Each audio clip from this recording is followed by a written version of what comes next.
Weekly gains. So I'm going to teach you how to timestamp in YouTube, and to prove my point, I've got a bonus tip. So if you skip ahead, you can learn a little bit more about LinkedIn automation. So in the description is where you're going to timestamp your video.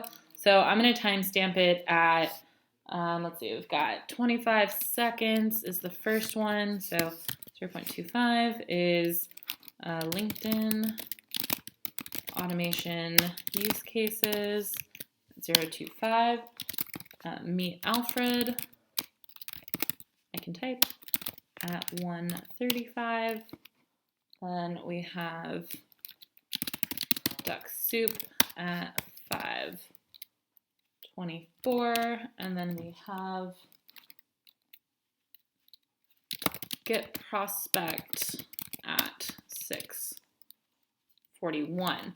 Now, timestamping, you definitely want to make sure you have these markers previously recorded.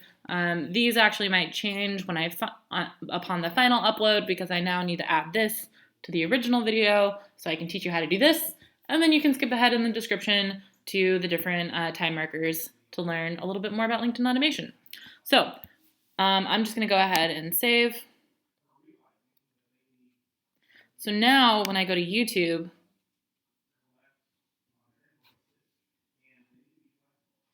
so I'm really excited about today's hack. Pause, because you don't need to hear me twice. So now you can see that these are highlighted in blue. So if I click on it, all right, part 1. Skip. I click on here. Talk about meet Alfred number 1. Part 2. Soup. And here's now part I really 3. like Show more. the tool that I use is get Boom. prospect. All the way to part 3. So that is how you timestamp. Super quick, super efficient. Love this hack. It's so much fun, especially if you're thinking about using video to record FAQs. If you're using video to, if you've got like a really long interview and it's Q&A style, and people want to just skip ahead to certain questions, I am obsessed with this hack. So enjoy. 2 hacks in 1. Hello, and welcome to the bonus tip. So I'm going to be talking about how to automate your LinkedIn lead generation process. I'm currently exploring 3 different tools and looking at the different feature sets and how I want to use those tools to help me be more efficient with automating LinkedIn. But however, if you are using tools, please be careful, because not all the social media tools like automation. In fact, all of them hate it. They try to eliminate bots as much as they can. So you really want to be careful, and you really want to think about how to use these to help you be more efficient and not try to cheat the system.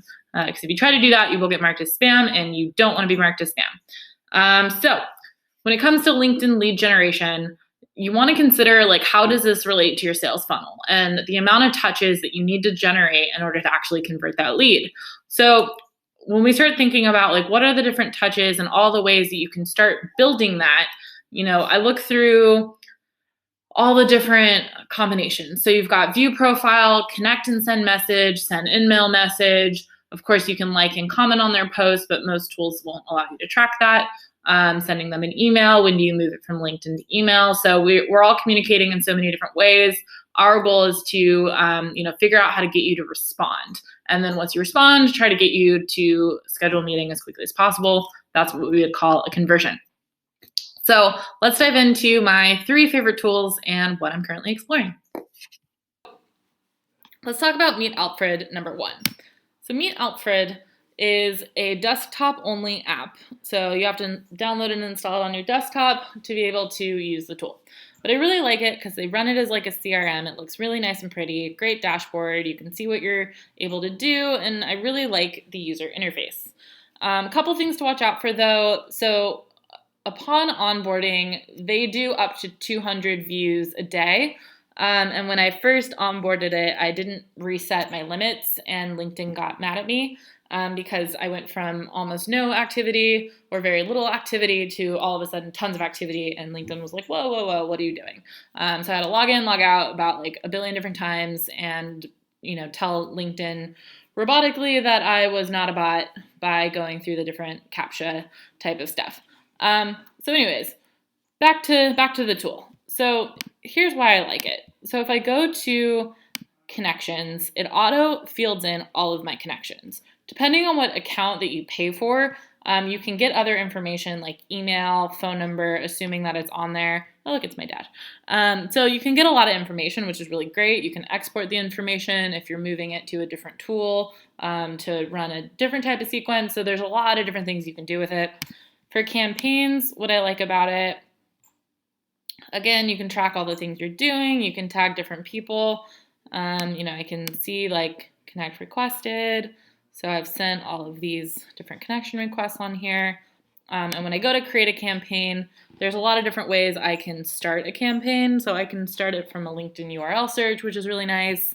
I can upload a CSV of LinkedIn profiles. So if I'm auto-sourcing profiles and then being a little more targeted, this is what I can do. So I'm going to show you how to do it this way, and then I'll walk through how I got these profiles after that. So LinkedIn lead gen, you can see all these profiles are uploaded in here.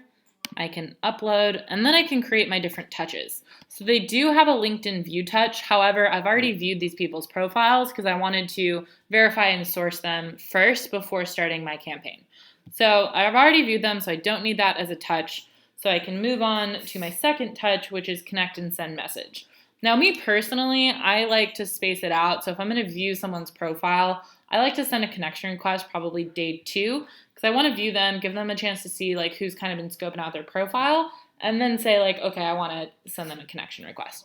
So I'll start with a LinkedIn Connect, and then the second touch that I'll do after that is an email campaign. Now, where you need some manual labor in here is once you start email, it moves it off of Meet Alfred, and you can no longer do your LinkedIn lead gen sequences because it assumes that now you've moved into email, which is totally fine. And regardless, people have so many different tools that they communicate with, and there's really no singular tool that helps you really track like all the different areas in which you've tried to reach somebody and then all the different areas that you've engaged. There's not really a good tool that I've seen that really brings all that into one hub. So we use a little bit of manual labor to track all of our actions in Excel by being able to match our project workflow to all the different task actions that we need to do. So this is why I like me and Alfred. They make it really, really easy. I can add all my touches, customize everything, and then I can track everything in my dashboard, and I really like their experience. Now, the second tool I'm going to show you is Dux-Soup. Now, I really like Dux-Soup for running the first touch, and they do have a Chrome extension, which you can see here. It's red right now because I'm not on LinkedIn, meaning I can't do anything. And so I like Dux-Soup for a lot of different reasons, especially for first touch. So I'm going to go in here and I'm going to search for like Chief Marketing Officer. And I'm going to go to People. So now you can see Dux-Soup has turned to green. I've already run it today and I've viewed 56 profiles. Again, you can run Visit and Connect, but what it doesn't do is allow me to do a delay, which is why I like to use Meet Alfred and have that delay and then send everything from there. So what I'll use it for is visit profiles. So, would you like to look for email addresses other than your first degree connections? Yes. So once you visit all their profiles, and it'll, have all these different things that pop up here, and you can just kind of let it run in the background while you're doing other things. Then you can download their data. And so I'll use it for first touch, get profiles, download data. And now the next tool that I use is Get Prospect. Now this is also a free Google Chrome extension, but you can do bulk import. I'm not going to do it right now because it's a lot of things. But you can upload your CSV, record all the different filters you want, and then I added it to my list. And now you can see I've got all these verified emails, and it sources their emails for you automatically. And then you can export it, and it'll have all of their profiles. So I'm going to pull up LinkedIn lead gen. So this is what it looks like when I have all their profiles. I have first name, last name, email, status, position, company name, website, and their LinkedIn profile URL here. And this is what I uploaded. This is what I then uploaded into Meet Alfred to then begin my campaign.